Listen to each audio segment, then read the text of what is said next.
Hi అందరికీ, మీలో ఎంతమంది కోడిగుడ్డు చామదుంప పులుసు ట్రై చేశారో కామెంట్ చేసేయండి. చాలా బాగుంటుందండి ఈ కాంబినేషను. ట్రై చేయకపోతే తప్పకుండా ట్రై చేయండి. దానికోసం ముందుగా దాక పెట్టుకుని ఆయిల్ వేసి కొంచెం పసుపు వేసి ముందుగా ఉడకపెట్టుకున్న గుడ్లని లైట్గా ఫ్రై చేసుకుని తీసేసుకోవాలండి.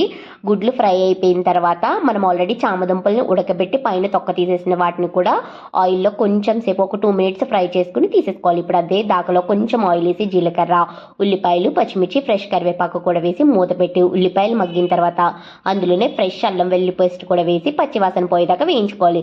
వేగిన తర్వాత అందులోనే ఉప్పు, కారం, పసుపు, గరం మసాలా కూడా వేసేసి మసాలా వేగిన తర్వాత అందులోనే ఉడకబెట్టుకున్న చామదుంపలు కూడా వేసేసి 2 నిమిషాలు వేయించుకుని అందులోనే గ్లాసుడు వాటర్ వేసి అందులోనే వేయించుకున్న కోడిగుడ్లను కూడా వేసేసి మూత పెట్టి ఒక 10 నిమిషాల పాటు ఉడకనివ్వాలి. ఉడికిన తర్వాత అందులోనే కొద్దిగా చింతపండు పులిపేసేసి దగ్గరగా అయిన తర్వాత అందులోనే ఫ్రెష్ కొత్తిమీర చల్లుకుంటే వేడి వేడి కోడిగుడ్డు చామదుంప పులుసు రెడీ.